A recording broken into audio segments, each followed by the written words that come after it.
जय हिंद, नमस्कार दोस्तों। आप सभी का एक बार फिर स्वागत है। दोस्तों, हमारे देश में कुछ राज्य सरकारें एक्स सर्विसमैन की भर्ती करती है स्पेशल स्ट्राइकिंग फोर्स के तौर पे। इनका अलग अलग राज्यों में अलग अलग नाम है और इसमें फिक्स्ड सैलरी दी जाती है। लेकिन उड़ीसा सरकार ने एक कदम आगे बढ़ाते हुए 17 अप्रैल 2025 को उड़ीसा के सभी डीजी और आईजी को एक लेटर जारी किया है। ये गृह विभाग की ओर से लेटर जारी किया गया है, जिसके जरिए एक्स सर्विसमैन को जो फिक्स्ड सैलरी मिलती है उस सैलरी में अच्छा खासा इजाफा कर दिया है। देखिए, enhancement of consolidated remuneration of ex serviceman of Indian army, navy, Indian coast guard, ex CAPFs of equivalent ranks engaged in OSSF यानी उड़ीसा स्पेशल स्ट्राइकिंग फोर्स।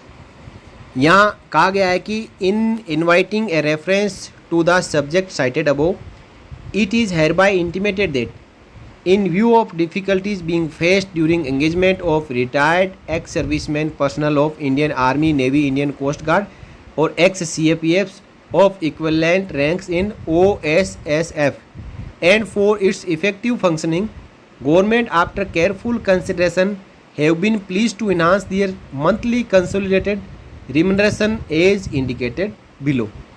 यानी जो एक्स सर्विसमैन है, जिसमें इंडियन आर्मी, नेवी, ICG के और x CAPF है, उनकी duty को देखते हुए और जो डिफ़िकल्टीज़ वो जिनका समस्याओं को वो सामना करते हैं उनको देखते हुए उड़ीसा सरकार ने उनका जो मंथली सैलरी है उसमें भारी इजाफा करने का फैसला लिया है। देखिए, यहाँ पे पहले सैलरी कितनी थी, अब रिवाइज्ड सैलरी कितनी हुई है आप यहाँ पे देखेंगे। कैटेगरी में ex army, x CAPFs of equivalent ranks, जिसमें जो पोस्ट और रैंक है सिपाही GD, लांस नायक, नायक, हवलदार GD, junior commission officer JCO GD और जूनियर कमीशन ऑफिसर इंस्ट्रक्टर। इनकी जो सैलरी पहले सिपाही GD की 30,000 थी उसको बढ़ा के 45,000 रुपये कर दिया। लांस नायक, नायक और हवलदार GD की 32,000 थी उसको बढ़ा के 50,000 कर दिया गया है। JCO GD की सैलरी 40,000 थी उसको बढ़ा के 55,000 कर दिया है। JCO इंस्ट्रक्टर की सैलरी 40,000 थी उसको बढ़ा के 55,000 रुपये कर दिया है। और एक्स नेवी और कोस्ट गार्ड के जो डिंगी ड्राइवर और सीमैन मैकेनिक खलासी है उनकी 30,000 से बढ़ा के 45,000 कर दी। सरयांग और इंजन ड्राइवर है उनकी 32,000 से बढ़ाकर 50,000 रुपये कर दी। जो मास्टर है उनकी 40,000 से बढ़ा के 55,000 रुपये सैलरी अब कर दी है। और the same shall be applicable to personnel engaged in 3 newly created OSSF battalions as well as previously existing 1,000 sanction post in OSSF। यानी वहाँ पे 3 नई OSSF की बटालियन खड़ी की गई है जिसमें केवल एक्स सर्विसमैन है, तो उनके लिए भी ये जो सैलरी है वो लागू कर दी गई है। और काफ़ी शानदार फैसला है जो उड़ीसा सरकार ने एक्स सर्विसमैन के लिए लिया है। और लगभग आप यहाँ पे देखेंगे तो 90 से 95% सैलरी का यहाँ पे सीधा इजाफा किया गया है। उनको फिक्स यहाँ पे सैलरी मिलती थी वो अब बढ़ चुकी है और अब बढ़ी हुई सैलरी एक्स सर्विसमैन को मिलेगी। अब साथियों, यदि OSSF की बात करें तो जो लोग उड़ीसा पुलिस में नौकरी करना चाहते हैं उनके लिए सुनहरा अवसर है, वो OSSF में भर्ती हो सकते हैं।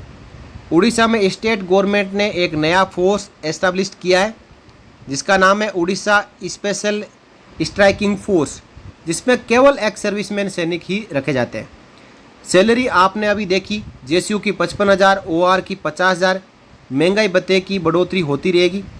सैनिक 5 साल के अंदर सेवानिवृत्त हुआ हो, रहना फ्री है, खाना ऑन पेमेंट होगा और 24 हाउस में 6 घंटे की ड्यूटी होगी, 18 घंटे वो फ्री रहेगा। भुवनेश्वर में हर सोमवार को भर्ती हो रही है। एक दिन में सारे टेस्ट पूरे हो जाते हैं, जिसमें 4 किलोमीटर रन होता है 40 मिनट के अंदर और सेफ 1 होना चाहिए। केवल ब्लड प्रेशर मेडिकल के दौरान चेक किया जाएगा। इंटरव्यू में आपकी चॉइस और आपके पोस्ट के बारे में बातचीत की जाएगी। डॉक्यूमेंट में आपका PPO, discharge book, I card, passbook, 2 photo ले जाना है, साथ में आधार कार्ड, पैन कार्ड की कॉपी ले जानी है। और भर्ती होने के बाद 1 महीने की ओरिएंटेशन ट्रेनिंग दी जाएगी उम्र सीमा हवलदार के लिए 50 साल से कम होनी चाहिए, सिपाही के लिए 45 साल से कम होनी चाहिए। जेसीओ की सीटें फुल हो चुकी है। ओआर की अभी भी 2000 सीटें लगभग खाली है। और इस प्रकार यदि कोई भर्ती होना चाहते हैं तो वो उड़ीसा के गृह विभाग से संपर्क कर सकते हैं और भर्ती होने की प्रक्रिया में शामिल हो सकते हैं। अच्छी सैलरी है, बहुत ही शानदार यहाँ पे फिक्स्ड रिम्यूनरेशन दिया जा रहा है, जो कि सिक्योरिटी गार्ड की नौकरी से 3 गुना है। सिक्योरिटी गार्ड की आप कहीं नौकरी करेंगे 15 से 18,000 रुपये मिलेंगे, जबकि यहाँ पे OSSF Odisha special striking force में आपको 50,000 रुपये से लेकर 55,000 रुपये हर महीने मिलेंगे। तो दोस्तों, इस जानकारी को आप एक्स सर्विसमैन के साथ में शेयर कर सकते हैं ताकि इच्छुक एक्स सर्विसमैन इसमें भर्ती हो सके। इस प्रकार की जो फोर्स है कई स्टेट गवर्नमेंट में भी है, वहाँ पे भी इस प्रकार की फोर्स को जो फिक्स्ड सैलरी के साथ में रखा जाता है, जिनकी ड्यूटी केवल 6 से 8 घंटे मात्र होती है, बाकी वो फ्री रहते हैं। अपनी ड्यूटी के दौरान जो भी टास्क मिलता है वो पूरा करें और अपनी सैलरी उठाएं और एंजॉय करें। तो दोस्तों, कैसी लगी आपको जानकारी, आप कमेंट करके ज़रूर बताएं। वीडियो अच्छा लगा हो लाइक करें और इसको शेयर ज़रूर करें। साथ ही आगे भी इस प्रकार के अपडेट पाते रहने के लिए चैनल को सब्सक्राइब जरूर करें। फिर मिलेंगे अगले वीडियो में, तब तक के लिए जय हिंद, जय Bharat, Vande Mataram. For more updates, subscribe to our channel and enjoy watching the videos.